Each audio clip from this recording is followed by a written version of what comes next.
Greetings to my dear subscribers and other viewers. I discovered the NFS series on portable consoles quite late. My first game was NFS Most Wanted 2012 on Sony PlayStation Vita. Even though that game was essentially a full-fledged port from PC and home consoles, I hadn't played it before and really enjoyed it. I even completed it completely there. Later, I also played the PSP version of Most Wanted 2005, and I generally liked it too, but I'll probably cover that in another video sometime. Of course, it looked pretty bad on the PS Vita, pixelated in a nutshell, so I never finished it. And of course, it's still incredibly difficult. Later, I also tried NFS Shift on the Vita, but I didn't get very far. Regarding today's game, NFS Underground Rivals, for some reason it wasn't in the PKGJ app for the Vita, so I didn't download it back then, even though it was the first NFS game for the PSP. I had the ROM for this game on my smartphone, but I hardly played it. After I bought a Retroid Pocket 5, I decided to install it there. I got to know the game properly there, and in this video I'll talk about my experience on the Retroid. Basically, the game was released in early 2005 by Electronic Arts and developed by Team Fusion. As a friend of mine from the Toplay channel pointed out, the first NFS Underground game was originally supposed to be ported from PC to the PSP, but the console didn't meet the minimum system requirements, so they decided to make a different, similar game.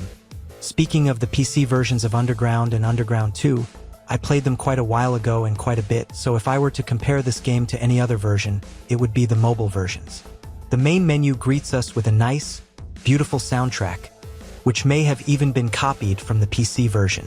NFS games on smartphones also later became famous for their good soundtracks, for example, NFS Most Wanted 2012 or Hot Pursuit 2010. Also in the menu we find the tabs Race Now, Quick Play Battle, Circuit Race, Pocket Garage, My Underground, and a few others. There's also multiplayer in the head-to-head and party play tabs.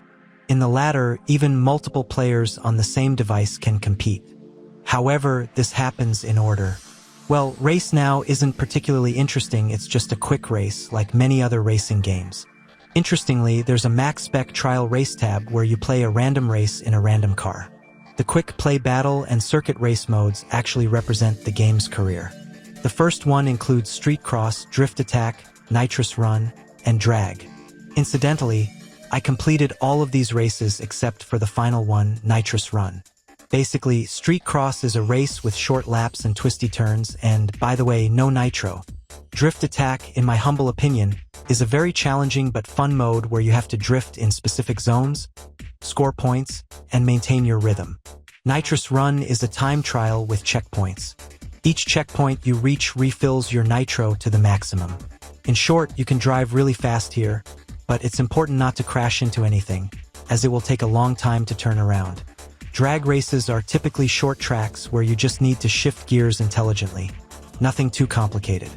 The key is to avoid crashing into an obstacle or an oncoming car, as this will disqualify you. And of course, it's worth noting that each race, whether in quick play battle or circuit race, must be completed 3 times. The first time you only get upgrade points, the second time upgrade points and driver points, and the third time only driver points. The difficulty of the race increases with each repeat. As for the graphics, I think they look very good, especially at 3x resolution. Fortunately, the game runs smoothly on Retroid at these settings. There are oncoming cars, some of which are reminiscent of those in the famous NFS video from Plus 100,500. The roads also feature very nice animated signage, including arrows and shortcuts. As for the opponents, they're generally quite smart and rarely crash. And the game itself is quite challenging. Now I need to say a few words about the circuit race mode. It's divided into 4 difficulty levels: Novice, Pro, Master, and Car Spec. I managed to complete the first 2. I'm 50% done with the second, and I haven't touched the last one yet. There are 3 modes: Circuit, Lap Knockout, and Rally Relay. Circuit is a fairly standard race. Lap Knockout is a knockout race at the end of each lap. Rally Relay is the most unusual mode. Here, you drive 2 laps in 2 different cars, and at the end of the first, you also need to enter the parking lot correctly, otherwise you won't succeed. The last mode, by the way, is not available at the beginning and is only unlocked once you have at least 2 cars. and also a little about the Pocket Garage tab. Here we have a view of the garage itself, where we can store purchased cars in various slots. They can also be tuned. Unexpectedly and pleasantly, tuning can be purchased for all cars at once. There are generally 3 levels of upgrades which are purchased with upgrade points. By completing 70% of the game, I've already purchased almost all the tuning. The exception is bonus upgrades.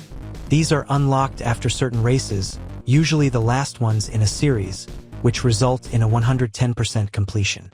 Basically, I've already purchased the last 2 cars in the game, and I can say that the last one, despite its high speed, doesn't handle the best.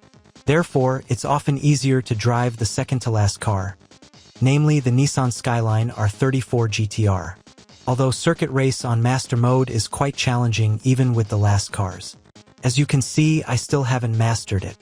Now, a few more comments about the controls. You need to drive forward with the X and back with the square. We use Nitro with circle and change the camera with triangle. We turn with either the D-pad or the analog stick. I often find it more comfortable to play even on the first one. Of course, they could have moved the controls to the upper L and R buttons, but in racing games of that era, the controls were mostly like those in Underground Rivals. It's the newer games that require different driving styles. In general, you probably don't need to buy every car in the game, and there are 24 of them. You can just buy the latest ones and live happily ever after, I guess. I've basically covered what I wanted to say about the game. So what can I say in the end? What are my overall impressions and would I recommend it? Most likely, because if I hadn't liked it, I wouldn't have stuck with it for so long, and the cutscene probably wouldn't have existed back then. But damn, this game is seriously challenging. I'm not at all sure I'll be able to get past 70%. It's also quite long. The downside is the lack of any cutscenes or a storyline at all. It's all racing, which makes it somewhat similar to Asphalt. I should note that it's not nearly as challenging. You could even call the video This Isn't Asphalt, if you know what I mean. The graphics and physics look pretty decent for a handheld game from 2005, after all. In short, if there are any weirdos like me left who haven't played this game for a long time, I recommend installing it and giving it a try for a couple of hours. Even now, it plays quite well. And now I bid you farewell.